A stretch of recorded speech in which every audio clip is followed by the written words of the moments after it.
അസ്സലാമു അലൈക്കും വറഹ്മത്തുള്ളാഹ്. ഫിറോസ് കുന്നംപറമ്പിലാണ്. 31 വയസ്സുകാരിയായിട്ടുള്ള സാന്ദ്ര എന്ന നമ്മുടെ പ്രിയപ്പെട്ട സഹോദരി. അവളുടെ വേദനകളാണ് നിങ്ങളോടൊക്കെ ഈ പങ്കുവച്ചത്.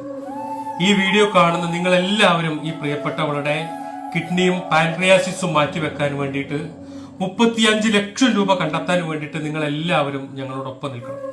4 വയസ്സുകാരനായ തന്റെ കുഞ്ഞിനെ ചേർത്ത് പിടിച്ചിട്ട് എന്റെ മോന്റെ കൂടെ എന്റെ കുടുംബത്തിന്റെ കൂടെ എനിക്ക് ജീവിക്കാൻ ആഗ്രഹമുണ്ട് എന്ന് ഒരു പെൺകുട്ടി നിങ്ങളുടെ മുന്നിൽ കരഞ്ഞുകൊണ്ട് കൈ നീട്ടി യാചിക്കുമ്പോൾ ഈ വീഡിയോ കാണുന്ന നിങ്ങൾ എല്ലാവരും ഈ പൊന്നു പെങ്ങളെ ജീവിതത്തിലേക്ക് തിരിച്ചു കൊണ്ടുവരാൻ, സാന്ദ്ര എന്ന് പറയുന്ന 31 വയസ്സുള്ള ഈ സഹോദരിയെ ജീവിതത്തിലേക്ക് തിരിച്ചു കൊണ്ടുവരാൻ ഈ വീഡിയോ കാണുന്ന നിങ്ങൾ എല്ലാവരും ഈ പൊന്നു പെങ്ങളെ, ഈ സഹോദരിയെ ജീവിതത്തിലേക്ക് തിരിച്ചു കൊണ്ടുവരാൻ, ഈ അമ്മയുടെ കണ്ണീര് കണ്ടിട്ട് ആ കുഞ്ഞിന്റെ മുഖം ഒന്ന് നോക്കിയിട്ട് ഈ സഹോദരിയെ സഹായിക്കാൻ നിങ്ങൾ